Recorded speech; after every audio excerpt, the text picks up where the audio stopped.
사랑하는 성도님들, 오늘 이 시간 여러분을 만나게 되어 참으로 감사합니다.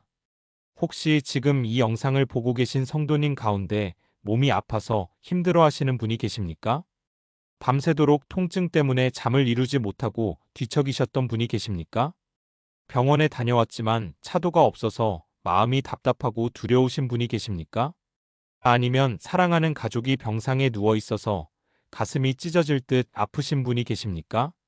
저는 목회 현장에서 수많은 성도님들을 만나면서 이런 모습을 정말 많이 보아왔습니다. 어떤 집사님은 오랜 관절염으로 무릎이 아파서 예배당 계단을 오르는 것조차 힘들어 하셨습니다. 어떤 권사님은 당뇨 합병증으로 고생하시면서도 치료비 걱정에 병원 가는 것을 망설이셨습니다. 어떤 장로님은 암 진단을 받으시고 절망 가운데 빠져서 신앙까지 흔들리셨습니다. 질병은 단순히 육체만 괴롭히는 것이 아닙니다. 우리의 마음을 두렵게 하고 우리의 영혼을 지치게 하며 우리의 신앙을 흔들어 놓습니다. 특히 오늘날 같은 시대에는 의료비 부담까지 더해져서 경제적 어려움까지 겹치는 경우가 많습니다.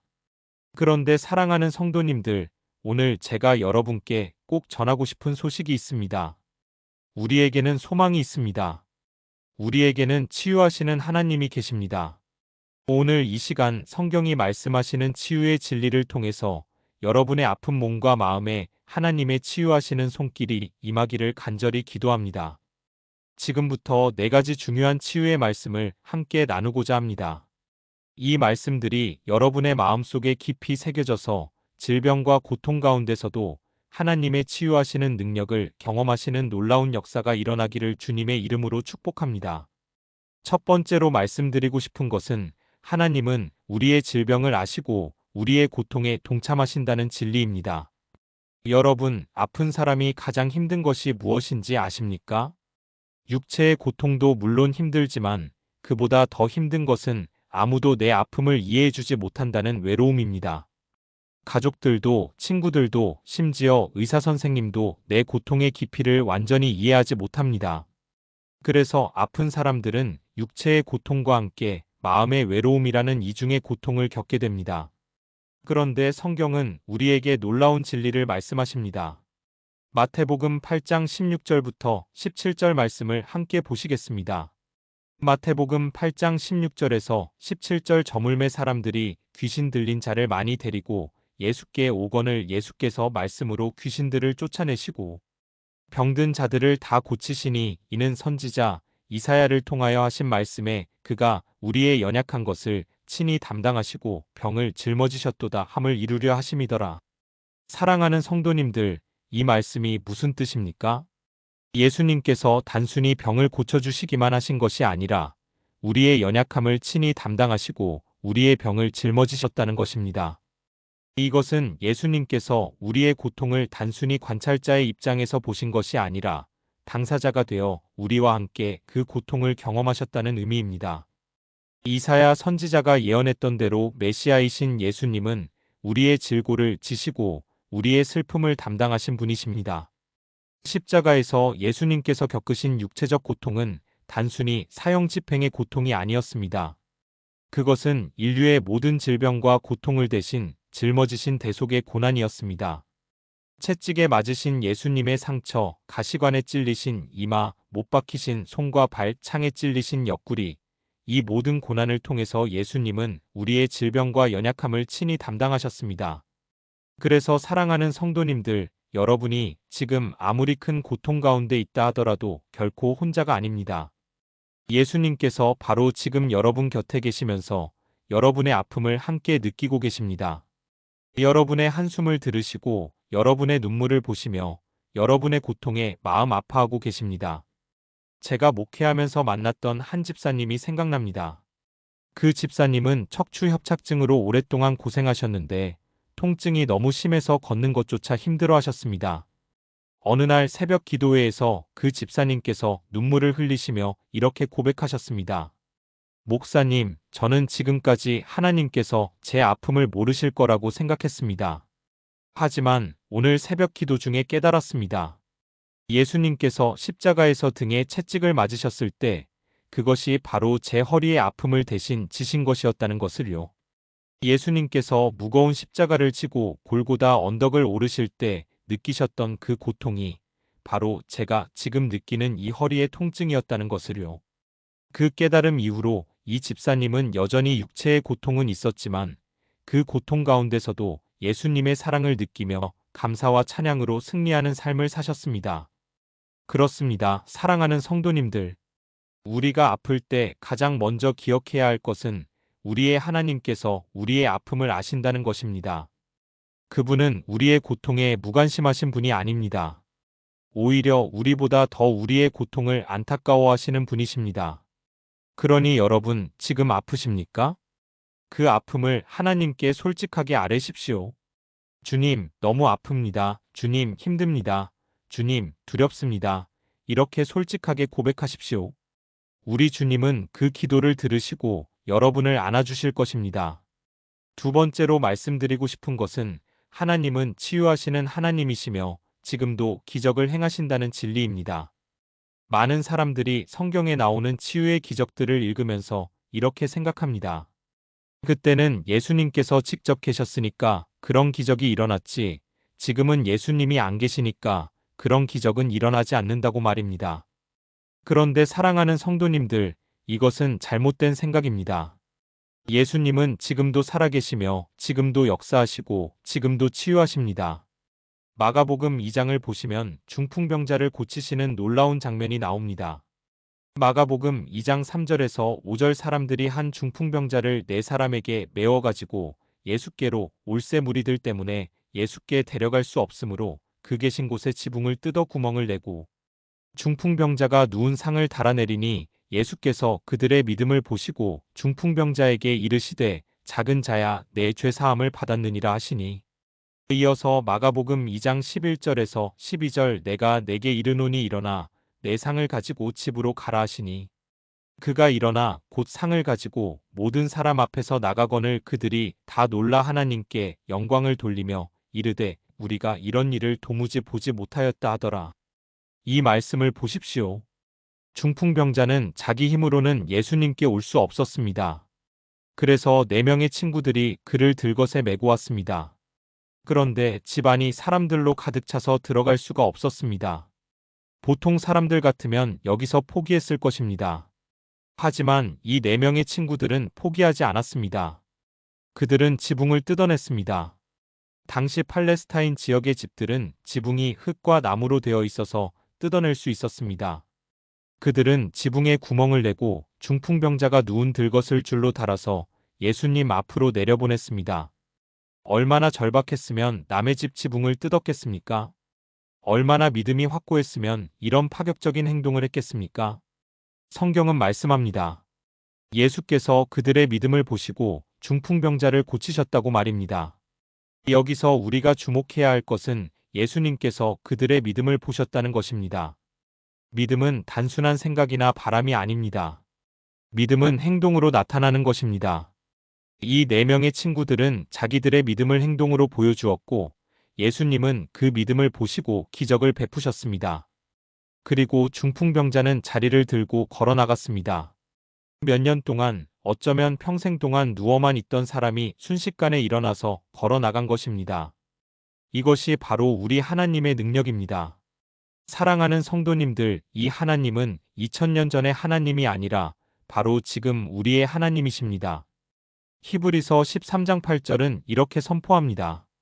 히브리서 13장 8절 예수 그리스도는 어제나 오늘이나 영원토록 동일하시니라. 예수님은 변하지 않으십니다. 2000년 전에 중풍병자를 고치신 그 예수님이 지금도 동일하게 능력으로 역사하십니다. 2000년 전에 불가능을 가능케 하신 그 예수님이 지금도 동일하게 기적을 행하십니다. 제가 섬기는 교회에 한 권사님이 계셨는데 그분은 말기 암 진단을 받으셨습니다. 의사 선생님은 6개월 시한부라고 했습니다. 가족들은 절망했고 본인도 죽음을 준비하기 시작했습니다. 그런데 교회 성도님들이 그 권사님을 위해 간절히 기도하기 시작했습니다. 매일 새벽마다 매주 금요일마다 성도님들이 모여서 그 권사님의 치유를 위해 눈물로 기도했습니다. 권사님 자신도 포기하지 않고 말씀을 붙들고 기도했습니다. 그리고 6개월 후 재검사를 했더니 암세포가 완전히 사라진 것입니다. 의사 선생님도 이것은 의학적으로 설명할 수 없는 기적이라고 말씀하셨습니다. 그 권사님은 지금도 건강하게 살아계시면서 하나님의 치유의 은혜를 간증하고 계십니다. 여러분, 이것이 바로 우리가 믿는 하나님이십니다. 불가능을 가능케 하시는 하나님이십니다. 의사가 포기해도 하나님은 포기하지 않으십니다. 과학이 설명하지 못해도 하나님은 역사하십니다. 그러니 사랑하는 성도님들, 여러분의 병이 아무리 심각해 보여도 절망하지 마십시오. 의사가 불치병이라고 해도 낙심하지 마십시오. 우리에게는 치유하시는 하나님이 계십니다. 지금도 기적을 행하시는 하나님이 계십니다. 그 하나님을 믿음으로 붙드십시오. 세 번째로 말씀드리고 싶은 것은 치유는 하나님의 뜻이며 우리는 담대히 치유를 구할 수 있다는 진리입니다.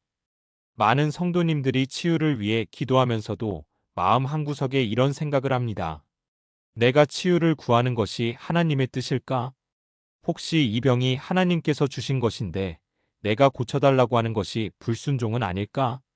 이런 생각 때문에 확신 없이 주저하면서 기도하게 됩니다. 그런데 사랑하는 성도님들, 성경은 분명히 말씀하십니다. 치유는 하나님의 뜻입니다. 출애굽기 15장 26절을 보시겠습니다.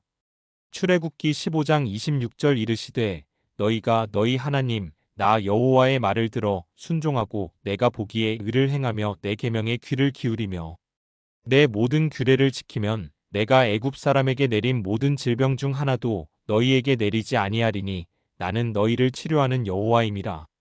여기서 하나님은 자신을 무엇이라고 소개하십니까? 나는 너희를 치료하는 여호와라고 하십니다. 히브리어로 여호와 라파, 곧 치유하시는 하나님이라는 뜻입니다. 이것은 하나님의 본성입니다. 하나님의 속성입니다.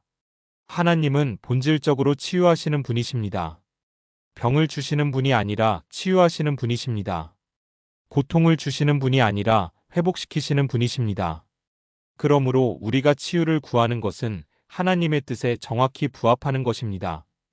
또한 시편 103편 2절부터 3절을 보시겠습니다.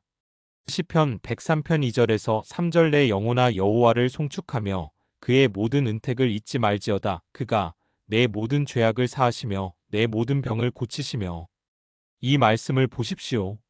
하나님께서 우리의 죄를 용서하시는 것과 우리의 병을 고치시는 것이 같은 수준에서 언급되고 있습니다. 죄 용서가 하나님의 뜻인 것처럼 질병 치유도 하나님의 뜻입니다. 우리가 죄 용서를 담대히 구할 수 있는 것처럼 질병 치유도 담대히 구할 수 있습니다. 예수님께서 이 땅에 계실 때 하신 사역을 보십시오. 마태복음 4장 23절은 이렇게 기록합니다. 마태복음 4장 23절 예수께서 온 갈릴리에 두루 다니사 그들의 회당에서 가르치시며 천국 복음을 전파하시며 백성 중에 모든 병과 모든 약한 것을 고치시니. 예수님의 사역은 크게 세 가지였습니다. 가르치시고 복음을 전파하시고 병을 고치시는 것이었습니다. 이 세 가지가 예수님 사역의 핵심이었습니다. 그렇다면 오늘날 예수님의 몸된 교회도 이 세 가지 사역을 계속해야 하지 않겠습니까? 가르치고 복음을 전파하고 병을 고치는 사역을 계속해야 합니다. 치유는 옵션이 아니라 예수님께서 주신 사명의 일부입니다. 야고보서 5장 14절부터 15절도 이렇게 말씀합니다. 야고보서 5장 14절에서 15절 너희 중에 병든 자가 있느냐? 그는 교회의 장로들을 청할 것이요. 그들은 주의 이름으로 기름을 바르며 그를 위하여 기도할지니라. 믿음의 기도는 병든 자를 구원하리니 주께서 그를 일으키시리라. 혹시 죄를 범하였을지라도 사하심을 받으리라. 이 말씀은 신약시대 교회에 주시는 명령입니다. 병든 자가 있으면 장로들을 청하고 장로들은 기도하며 하나님께서 치유하신다는 것입니다. 이것이 초대교회의 모습이었고 오늘날 교회도 마찬가지여야 합니다. 그런데 어떤 분들은 이렇게 물으십니다. 그러면 왜 모든 사람이 다 치유받지 못합니까?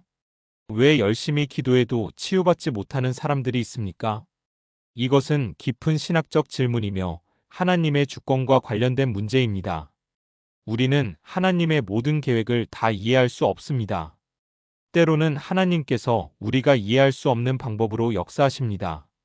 사도 바울도 육체의 가시를 가지고 살았습니다. 그러나 그것이 치유가 하나님의 뜻이 아니라는 증거는 아닙니다. 오히려 그것은 하나님의 은혜가 연약함 가운데서 온전히 나타난다는 더 깊은 진리를 보여줍니다. 중요한 것은 우리가 확신을 가지고 치유를 구해야 한다는 것입니다. 치유는 하나님의 뜻입니다. 하나님은 치유하시는 하나님이십니다. 그러므로 우리는 담대히 확신 있게 믿음으로 치유를 구해야 합니다. 제가 아는 한 집사님은 류머티즘 관절염으로 20년을 고생하셨습니다. 손가락이 굽어지고 통증이 심해서 일상생활이 힘들었습니다. 그런데 어느 날 말씀 묵상 중에 여호와 라파, 치유하시는 하나님이라는 말씀을 깊이 깨달으셨습니다. 그날부터 그 집사님은 매일 이렇게 고백하며 기도하셨습니다. 하나님은 치유하시는 하나님이십니다. 치유는 하나님의 뜻입니다. 하나님께서 나를 치유하실 것을 믿습니다. 그리고 3개월 후 놀랍게도 관절의 통증이 줄어들기 시작했고 6개월 후에는 굽어진 손가락이 펴지기 시작했습니다. 의사 선생님도 이것은 정말 드문 경우라고 놀라워하셨습니다. 사랑하는 성도님들, 여러분도 이 확신을 가지십시오. 치유는 하나님의 뜻입니다. 여러분이 치유를 구하는 것은 정당합니다. 담대히 하나님 앞에 나아가서 치유를 구하십시오. 4번째로 말씀드리고 싶은 것은 완전한 치유는 예수님의 재림과 함께 임할 것이며 그때까지 우리는 소망 가운데 인내해야 한다는 진리입니다. 사랑하는 성도님들, 우리가 이 땅에서 치유를 경험할 수 있지만 동시에 우리는 여전히 연약한 육체를 가지고 살아갑니다. 어떤 사람은 즉각적인 치유를 경험하지만 어떤 사람은 오랜 기간 질병과 싸워야 합니다. 어떤 사람은 완전히 회복되지만 어떤 사람은 병을 안고 살아가야 합니다. 이것이 타락한 세상에 사는 우리의 현실입니다. 그러나 우리에게는 궁극적인 소망이 있습니다. 요한계시록 21장 3절부터 4절을 보시겠습니다. 요한계시록 21장 3절에서 4절 내가 들으니 보좌에서 큰 음성이 나서 이르되 보라 하나님의 장막이 사람들과 함께 있음에 하나님이 그들과 함께 계시리니 그들은 하나님의 백성이 되고 하나님은 친히 그들과 함께 계셔서 모든 눈물을 그 눈에서 닦아주시니 다시는 사망이 없고 애통하는 것이나 곡하는 것이나 아픈 것이 다시 있지 아니하리니 처음 것들이 다 지나갔음이러라. 이 말씀을 보십시오. 하나님께서 우리와 함께 계실 새 하늘과 새 땅에서는 더 이상 사망이 없고 애통함이 없고 곡함이 없고 아픈 것이 없다고 말씀하십니다. 모든 질병이 완전히 사라질 날이 옵니다. 모든 고통이 끝날 날이 옵니다. 모든 눈물이 닦아질 날이 옵니다. 이것이 우리의 궁극적인 소망입니다. 그때까지 우리는 이 땅에서 때로는 질병과 싸우며 때로는 고통을 견디며 때로는 눈물을 흘리며 살아갈 수 있습니다. 하지만 우리는 이 모든 것이 일시적이라는 것을 압니다. 로마서 8장 18절은 이렇게 말씀합니다. 로마서 8장 18절 생각하건대 현재의 고난은 장차 우리에게 나타날 영광과 비교할 수 없도다. 현재의 고난이 아무리 크다 해도 그것은 장차 우리에게 나타날 영광과 비교할 수 없다는 것입니다. 우리가 지금 겪는 육체의 고통은 일시적입니다. 하지만 우리가 받을 영광은 영원합니다. 고린도후서 4장 16절부터 18절도 같은 맥락으로 말씀합니다. 고린도후서 4장 16절에서 18절 그러므로 우리가 낙심하지 아니하노니 우리의 겉사람은 낡아지나 우리의 속사람은 날로 새로워지도다. 우리가 잠시 받는 환난에 경한 것이 지극히 크고 영원한 영광에 중한 것을 우리에게 이루게 함이니 우리가 주목하는 것은 보이는 것이 아니요 보이지 않는 것이니 보이는 것은 잠깐이요 보이지 않는 것은 영원함이라. 사도 바울은 환난을 잠시 받는 것, 경한 것이라고 표현합니다. 물론 질병과 고통을 겪는 당사자에게는 결코 가볍지 않습니다. 하지만 영원이라는 관점에서 보면 이 땅의 고난은 정말로 잠깐이고 가벼운 것입니다. 그리고 이 환난이 우리에게 지극히 크고 영원한 영광을 이루게 한다고 말씀하십니다. 어떻게 그럴 수 있습니까? 질병과 고통을 통해서 우리는 하나님을 더 깊이 의지하게 됩니다. 건강할 때는 우리 자신을 의지하지만 아플 때는 오직 하나님만 의지하게 됩니다. 질병과 고통을 통해서 우리는 영원한 것의 가치를 깨닫게 됩니다. 이 땅의 것들이 얼마나 허무한지, 천국이 얼마나 소중한지 깨닫게 됩니다. 질병과 고통을 통해서 우리는 다른 사람의 아픔을 이해하게 됩니다. 자신이 아파봐야 아픈 사람의 마음을 알게 됩니다. 그래서 우리는 더 깊은 사랑과 긍휼을 가진 사람으로 변화됩니다. 빌립보서 1장 29절은 이렇게 말씀합니다. 빌립보서 1장 29절 그리스도를 위하여 너희에게 은혜를 주신 것은 다만 그를 믿을 뿐 아니라 또한 그를 위하여 고난도 받게 하려 하심이라. 고난도 하나님께서 주시는 은혜의 일부라는 놀라운 말씀입니다. 물론 이 말씀이 하나님께서 우리에게 일부러 병을 주신다는 의미는 아닙니다. 하지만 우리가 살아가면서 겪게 되는 질병과 고통도 하나님의 손 안에 있으며 하나님께서는 그것조차도 우리의 유익을 위해 사용하신다는 의미입니다. 제가 목회하면서 만났던 한 장로님이 생각납니다. 출애굽기 15장 26절 이르시되 너희가 너희 하나님 나 여호와의 말을 들어 순종하고 내가 보기에 의를 행하며 내 계명에 귀를 기울이며 내 모든 규례를 지키면 내가 애굽 사람에게 내린 모든 질병 중 하나도 너희에게 내리지 아니하리니 나는 너희를 치료하는 여호와임이라. 여기서 하나님은 자신을 무엇이라고 소개하십니까? 나는 너희를 치료하는 여호와라고 하십니다. 히브리어로 여호와 라파, 곧 치유하시는 하나님이라는 뜻입니다. 이것은 하나님의 본성입니다. 하나님의 속성입니다. 하나님은 본질적으로 치유하시는 분이십니다. 병을 주시는 분이 아니라 치유하시는 분이십니다. 고통을 주시는 분이 아니라 회복시키시는 분이십니다. 그러므로 우리가 치유를 구하는 것은 하나님의 뜻에 정확히 부합하는 것입니다. 또한 시편 103편 2절부터 3절을 보시겠습니다. 시편 103편 2절에서 3절 내 영혼아 여호와를 송축하며 그의 모든 은택을 잊지 말지어다. 그가 내 모든 죄악을 사하시며 내 모든 병을 고치시며. 이 말씀을 보십시오. 하나님께서 우리의 죄를 용서하시는 것과 우리의 병을 고치시는 것이 같은 수준에서 언급되고 있습니다. 죄 용서가 하나님의 뜻인 것처럼 질병 치유도 하나님의 뜻입니다. 우리가 죄 용서를 담대히 구할 수 있는 것처럼 질병 치유도 담대히 구할 수 있습니다. 예수님께서 이 땅에 계실 때 하신 사역을 보십시오. 마태복음 4장 23절은 이렇게 기록합니다. 마태복음 4장 23절 예수께서 온 갈릴리에 두루 다니사 그들의 회당에서 가르치시며 천국 복음을 전파하시며 백성 중에 모든 병과 모든 약한 것을 고치시니. 예수님의 사역은 크게 세 가지였습니다. 가르치시고 복음을 전파하시고 병을 고치시는 것이었습니다. 이 세 가지가 예수님 사역의 핵심이었습니다. 그렇다면 오늘날 예수님의 몸된 교회도 이 세 가지 사역을 계속해야 하지 않겠습니까? 가르치고 복음을 전파하고 병을 고치는 사역을 계속해야 합니다. 치유는 옵션이 아니라 예수님께서 주신 사명의 일부입니다. 야고보서 5장 14절부터 15절도 이렇게 말씀합니다. 야고보서 5장 14절에서 15절 너희 중에 병든 자가 있느냐? 그는 교회의 장로들을 청할 것이요.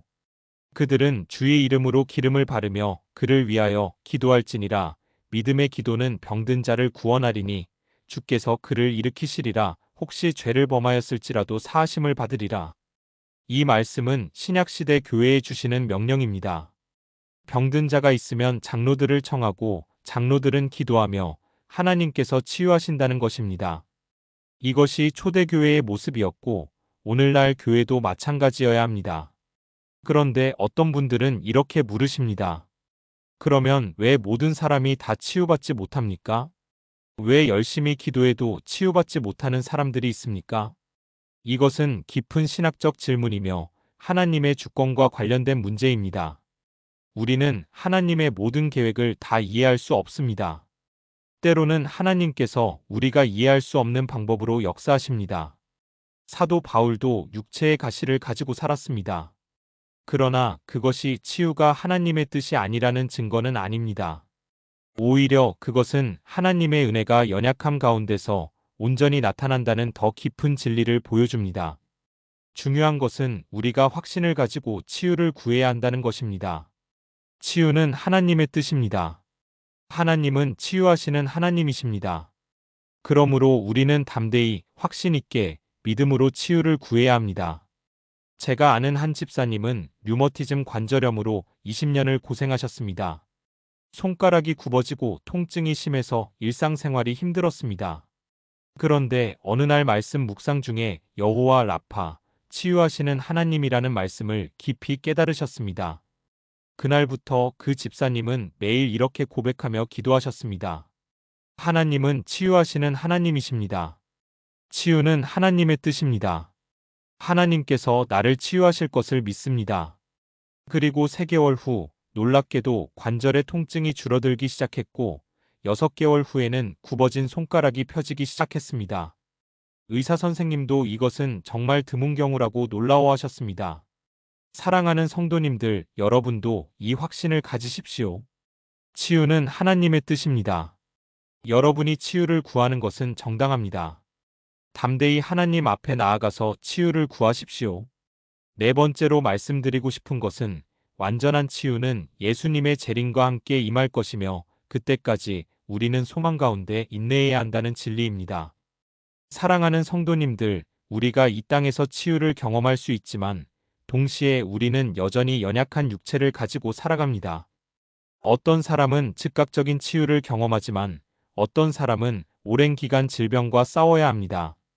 어떤 사람은 완전히 회복되지만 어떤 사람은 병을 안고 살아가야 합니다. 이것이 타락한 세상에 사는 우리의 현실입니다. 그러나 우리에게는 궁극적인 소망이 있습니다. 요한계시록 21장 3절부터 4절을 보시겠습니다. 요한계시록 21장 3절에서 4절 내가 들으니 보좌에서 큰 음성이 나서 이르되 보라 하나님의 장막이 사람들과 함께 있음에 하나님이 그들과 함께 계시리니 그들은 하나님의 백성이 되고 하나님은 친히 그들과 함께 계셔서 모든 눈물을 그 눈에서 닦아주시니 다시는 사망이 없고 애통하는 것이나 곡하는 것이나 아픈 것이 다시 있지 아니하리니 처음 것들이 다 지나갔음이러라. 이 말씀을 보십시오. 하나님께서 우리와 함께 계실 새 하늘과 새 땅에서는 더 이상 사망이 없고 애통함이 없고 곡함이 없고 아픈 것이 없다고 말씀하십니다. 모든 질병이 완전히 사라질 날이 옵니다. 모든 고통이 끝날 날이 옵니다. 모든 눈물이 닦아질 날이 옵니다. 이것이 우리의 궁극적인 소망입니다. 그때까지 우리는 이 땅에서 때로는 질병과 싸우며 때로는 고통을 견디며 때로는 눈물을 흘리며 살아갈 수 있습니다. 하지만 우리는 이 모든 것이 일시적이라는 것을 압니다. 로마서 8장 18절은 이렇게 말씀합니다. 로마서 8장 18절 생각하건대 현재의 고난은 장차 우리에게 나타날 영광과 비교할 수 없도다. 현재의 고난이 아무리 크다 해도 그것은 장차 우리에게 나타날 영광과 비교할 수 없다는 것입니다. 우리가 지금 겪는 육체의 고통은 일시적입니다. 하지만 우리가 받을 영광은 영원합니다. 고린도후서 4장 16절부터 18절도 같은 맥락으로 말씀합니다. 고린도후서 4장 16절에서 18절 그러므로 우리가 낙심하지 아니하노니 우리의 겉사람은 낡아지나 우리의 속사람은 날로 새로워지도다. 우리가 잠시 받는 환난에 경한 것이 지극히 크고 영원한 영광에 중한 것을 우리에게 이루게 함이니 우리가 주목하는 것은 보이는 것이 아니요 보이지 않는 것이니 보이는 것은 잠깐이요 보이지 않는 것은 영원함이라. 사도 바울은 환난을 잠시 받는 것, 경한 것이라고 표현합니다. 물론 질병과 고통을 겪는 당사자에게는 결코 가볍지 않습니다. 하지만 영원이라는 관점에서 보면 이 땅의 고난은 정말로 잠깐이고 가벼운 것입니다. 그리고 이 환난이 우리에게 지극히 크고 영원한 영광을 이루게 한다고 말씀하십니다. 어떻게 그럴 수 있습니까? 질병과 고통을 통해서 우리는 하나님을 더 깊이 의지하게 됩니다. 건강할 때는 우리 자신을 의지하지만 아플 때는 오직 하나님만 의지하게 됩니다. 질병과 고통을 통해서 우리는 영원한 것의 가치를 깨닫게 됩니다. 이 땅의 것들이 얼마나 허무한지, 천국이 얼마나 소중한지 깨닫게 됩니다. 질병과 고통을 통해서 우리는 다른 사람의 아픔을 이해하게 됩니다. 자신이 아파봐야 아픈 사람의 마음을 알게 됩니다. 그래서 우리는 더 깊은 사랑과 긍휼을 가진 사람으로 변화됩니다. 빌립보서 1장 29절은 이렇게 말씀합니다. 빌립보서 1장 29절 그리스도를 위하여 너희에게 은혜를 주신 것은 다만 그를 믿을 뿐 아니라 또한 그를 위하여 고난도 받게 하려 하심이라. 고난도 하나님께서 주시는 은혜의 일부라는 놀라운 말씀입니다. 물론 이 말씀이 하나님께서 우리에게 일부러 병을 주신다는 의미는 아닙니다. 하지만 우리가 살아가면서 겪게 되는 질병과 고통도 하나님의 손 안에 있으며 하나님께서는 그것조차도 우리의 유익을 위해 사용하신다는 의미입니다. 제가 목회하면서 만났던 한 장로님이 생각납니다. 그 장로님은 젊었을 때 아주 건강하셨고 사업도 잘 되었고 모든 것이 순탄했습니다. 그런데 50대에 갑자기 파킨슨병 진단을 받으셨습니다. 처음에는 하나님을 원망하셨다고 합니다. 왜 하필 나에게 이런 병을 주셨습니까? 내가 무엇을 잘못했습니까? 이렇게 하나님께 따졌다고 합니다. 하지만 시간이 지나면서 그 장로님은 놀라운 깨달음을 얻으셨습니다. 건강할 때는 자신이 교만했고 하나님보다 사업에 더 집중했으며 가족과 교회를 소홀히 했다는 것을요. 그런데 병이 오면서 모든 것이 바뀌었습니다. 더 이상 일을 할 수 없게 되자 비로소 하나님과의 관계가 회복되었습니다. 더 이상 바쁘게 살 수 없게 되자 비로소 가족의 소중함을 깨달았습니다. 더 이상 건강을 자랑할 수 없게 되자 비로소 겸손을 배웠습니다. 그 장로님은 제게 이렇게 고백하셨습니다. 목사님, 만약 이 병이 오지 않았다면 저는 아마 교만한 채로 하나님을 멀리하며 살았을 것입니다. 이 병이 저를 하나님께로 돌아오게 했습니다. 육체는 약해졌지만 영혼은 더 강해졌습니다. 건강은 잃었지만 하나님을 얻었습니다. 그래서 이제는 감사할 수 있습니다. 이것이 바로 하나님께서 고난을 통해 이루시는 역사입니다. 물론 이것이 우리가 질병을 추구해야 한다는 의미는 결코 아닙니다. 우리는 여전히 치유를 구해야 하고 건강을 위해 노력해야 하며 의학적 치료도 받아야 합니다. 하지만 동시에 우리는 질병 가운데서도 하나님의 선하신 뜻을 발견할 수 있어야 합니다. 히브리서 12장 11절은 이렇게 말씀합니다. 히브리서 12장 11절 무릇 징계가 당시에는 즐거워 보이지 않고 슬퍼 보이나 후에 그로 말미암아 연단받은 자들은 의와 평강의 열매를 맺느니라. 지금은 고통스럽고 힘들지만 후에는 의와 평강의 열매를 맺게 된다는 약속입니다.